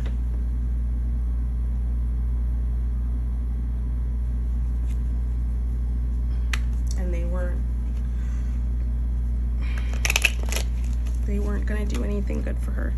But she can put down like all of her burdens and go through the healing process to let go of all of this energy that she took on, and be able to come back together again and like be relieved of, you know, like I said, there are two fractals basically going on. The split happened and created two versions of this being, and they need to come back together as one, out of the chaos into a singularity, into wholeness, and that will bring rightness to everyone who's a derivative. And that's the thing, is like, let me move these cards off the board. If it was one, it's all of these are affected by it. If it were this one, all of them would be affected by it. But I do feel like there's something wrong here, because we know that Demeter was Proserpina's mother and Ceres, and she went cuckoo when she and her daughter went down and her daughter was kidnapped and she couldn't find her. I do get the sense that this is also part of what happened, 𝗪𝗂𝗪𝗂. And I don't know, but Sophia is a derivative of 𝗪𝗂𝗪 ultimately. So did the hurt happen to 𝗪𝗂𝗪? This betrayal.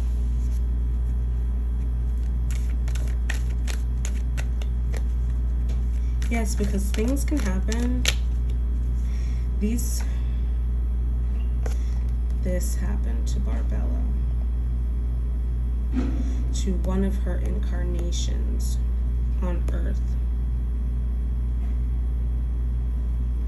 or her priestesses. It seems like, yeah, her priestesses. It happened to her, a bunch of her priestesses. And this was in order to get it to happen, to translate. They did it in as above, so below, as within, so without. They did it as below in hopes that it would affect as above.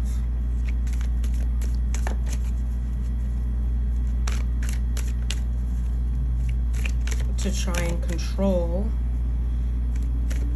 the feminine, to try and control creation in general.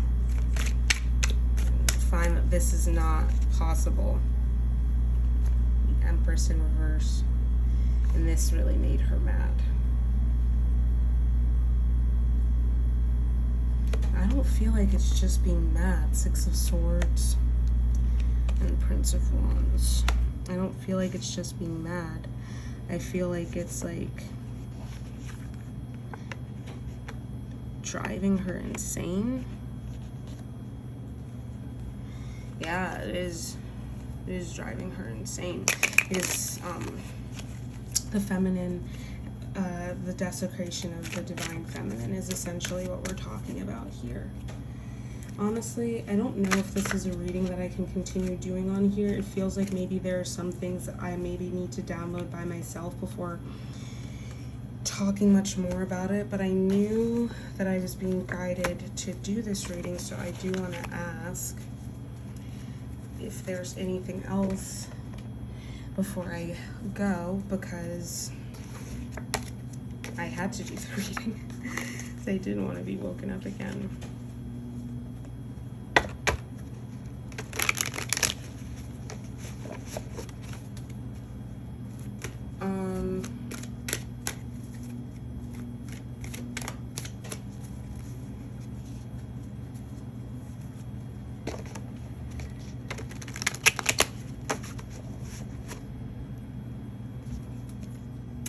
There's a curse. Oh, okay. There's a lineage of women who are considered witches, and they're wise women, and they are embodiments of her, but not in the same way. Like, they're not her incarnate, but they are her children, and they have a curse on them. It is not just one bloodline, but her children is what I'm hearing. And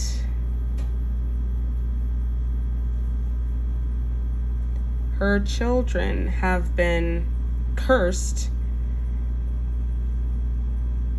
with this curse that I was talking about. A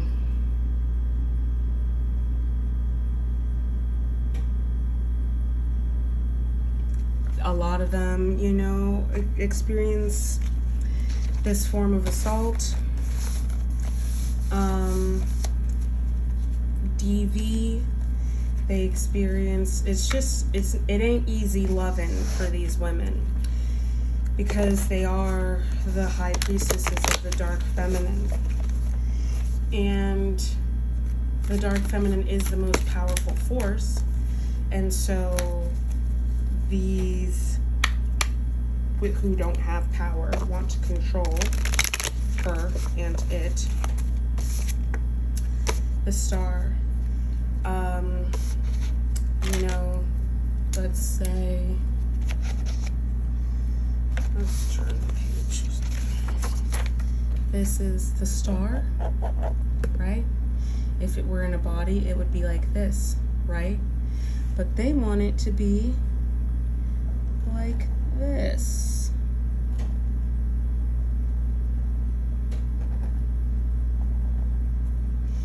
Devolution.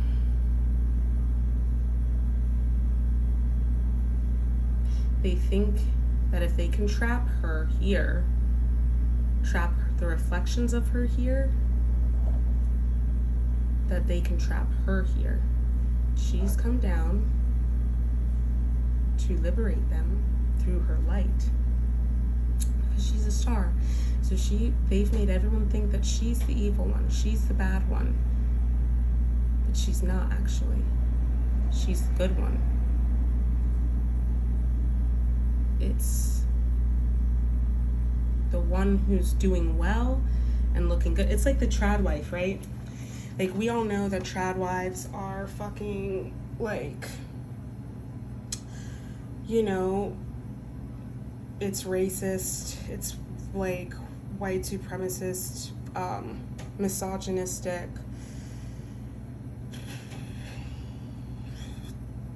fascist BS, right?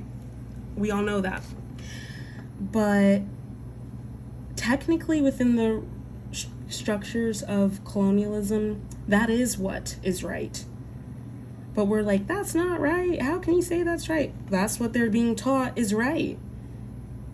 You know what I mean? This is the thing that teaches that structure, which is built off of their power, and their children, their flesh, their blood, their creative energy, which is to say sexual energy, their innocence once they get defiled in childhood. Everything from there will be desecrated unless they are healed, which doesn't always happen. So this came out because they don't want that star to be far away. They want to own it and to possess it for themselves. Why are they such psychopaths? I'm gonna be so honest with you all. I'm starting to think that we are really in a hell realm. Like, I really am starting to think that this is the realm of hell. I really am thinking that. I swear to God, I've been like downloading that for a while. I really do. And I'm not trying to say that Earth is hell in the Christian biblical sense, but maybe more so the sense of like Norse mythology. Knight of Wands in the reverse.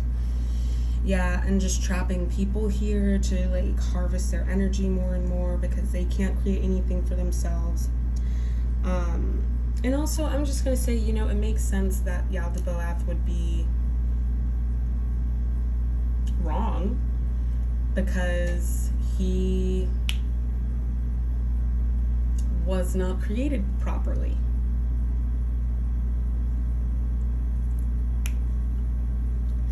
And I guess what they're saying is that this is the Phantom Matrix. But it can be integrated with the real Matrix, or they can go right to the other Matrix. I don't remember what the Gnostics say, but Knight of Wands in the reverse position. They can't create anything, and they are actually not developed in their power. They don't really know what they're doing, but they think that they do. It is this hyper-masculine, underdeveloped, lacking wisdom that is just like, I know, let's say they know algebra. I know algebra, I rule the universe, that type of thing.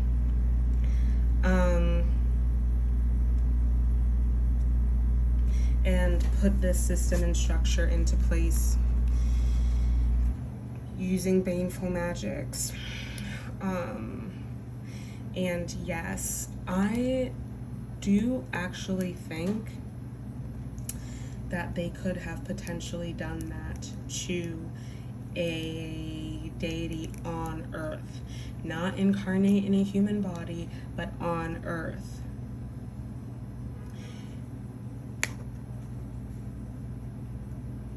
And yeah, that's what I think happened when she came down. Lilith, maybe.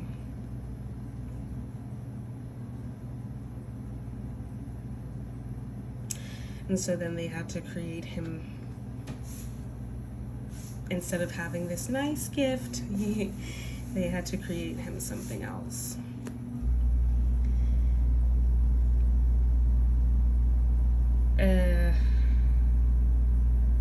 And this happened from what happened with Persephone, 𝗪ᵗ𝗿𝗄, and then it continued to happen down the line because that trauma happened and the trauma fractal continued spinning out.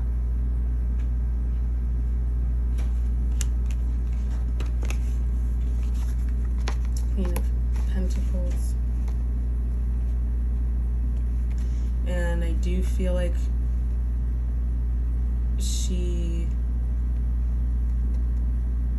we know that she created demons. And I do think that she may have teamed up with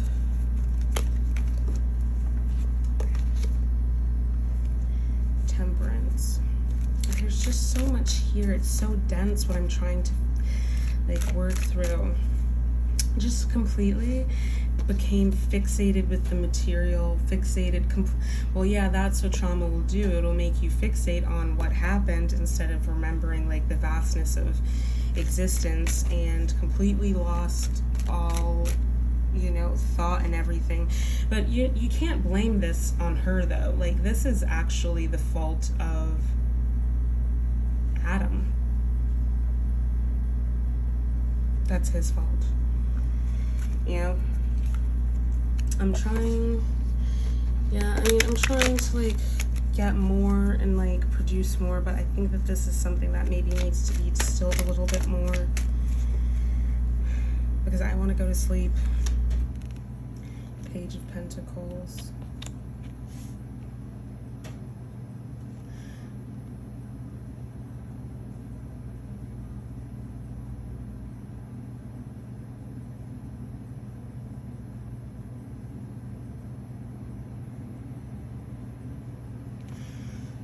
Huh. Yeah, so she's at war with with his lineage. That's what that is. She's at war with his lineage because she feels like it's not right that she didn't get vindication. And she's right. She's totally right for that. And unfortunately, all of her derivatives, all of her soul group has had to go through that same trauma because she hasn't healed her trauma. And it just keeps going on, and it keeps going on, and it keeps going on. And also, you know, it's not like the, let's say, Eves of them, it's not like things are going well for them either.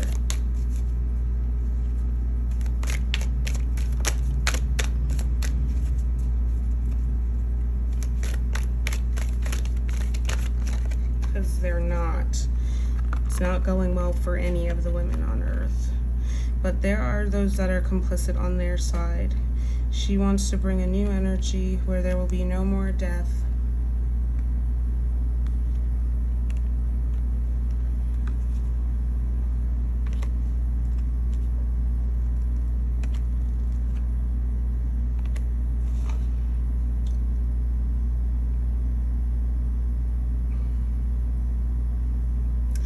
That's really kind of confusing for me.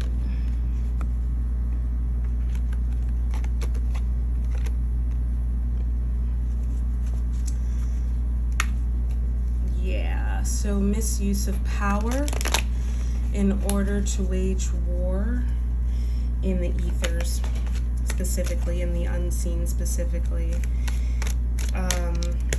and topple topple this King of Pentacles, which were the Ademics, yes, but not the proper ones, the fake ones, the false ones.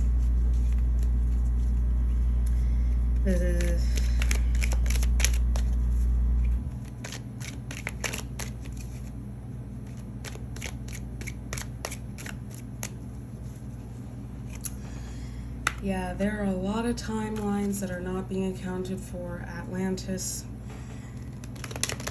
That's what I'm hearing. Oh, man.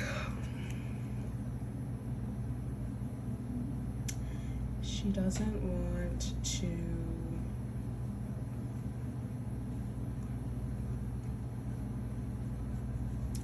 Yeah, it's just getting like very vague, so I don't think that there's much more that I can get from this.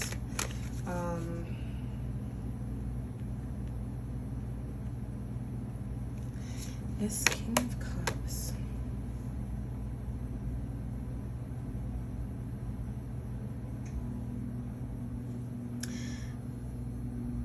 So when she fled, she did match up with these nefarious powers, the fallen ones I'm picking up, and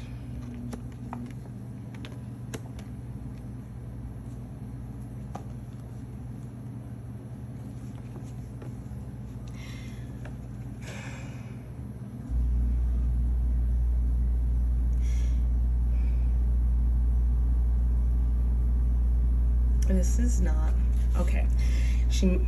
This isn't linear to me, but I guess it doesn't need to be.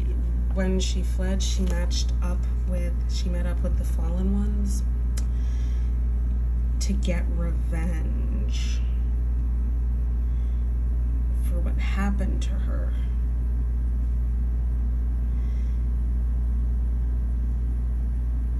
And made a deal, but it wasn't a good deal, and that's when the thing with the multiple assaults happened.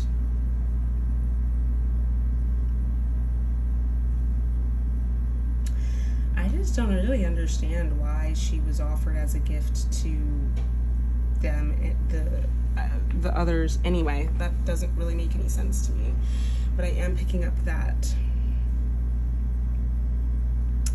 the fallen ones did they or did they not make Adam? That's when they did the multiple assailant, sexual assault, and bound her and basically made her their slave, their concubine.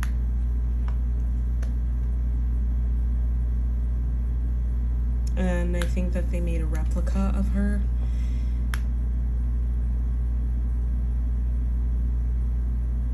Or they made a replica of her. Eight of Pentacles in reverse, Knight of Pentacles in reverse, Knight of Cups in reverse, the Tower.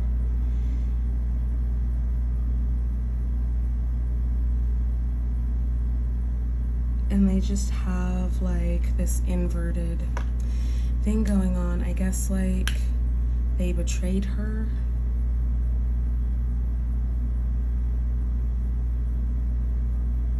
She went to them for help and they betrayed her.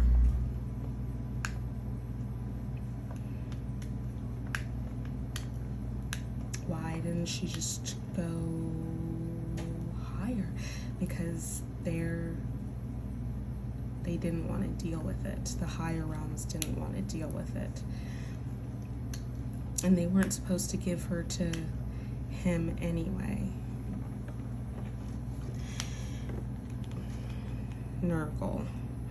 Eight of Pentacles. So, yeah, she's been, I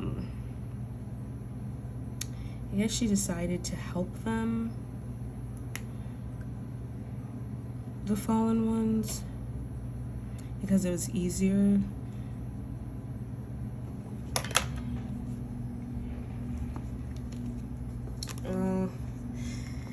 I think that it was more of like a prisoner type of thing, you know? Two of Wands, the Moon. She just didn't think that she was getting out, so she figured she may as well.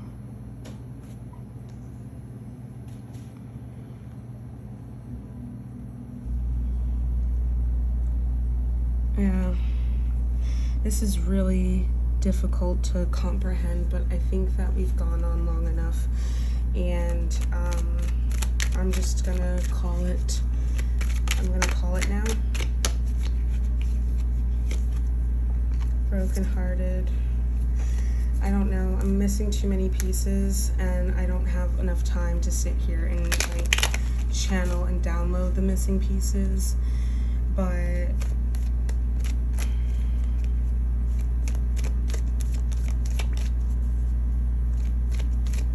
I guess maybe she feels like she was stolen from her counterpart and never given the opportunity to love outside of this trauma that happened.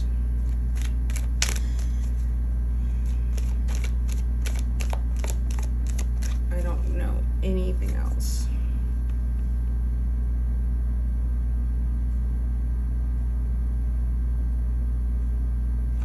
I do keep getting the Empress in reverse.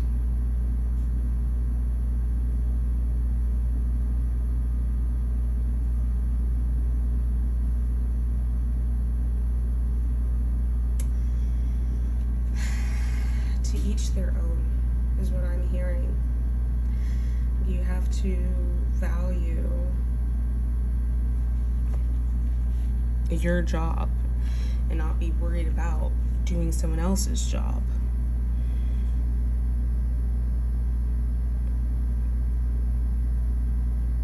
It's this idea that, like, it's like with 𝗪𝗪𝗀, like she can't be the creator and the destroyer. She can only be the destroyer. And it's this idea with patriarchy where you can only be, you know, you can only be S-U-S.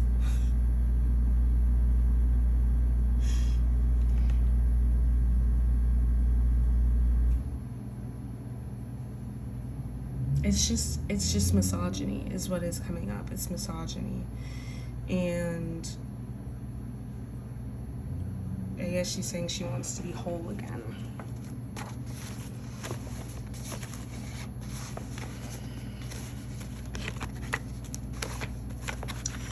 That's all I've got, guys. I hope that that was helpful for anybody, that information that I shared. If you have like any challenge downloads that could be helpful, please do share them, because I, for one, am freaking like missing pieces, which is very annoying to me. I love you all truly and deeply, and I'll see you on the flip side.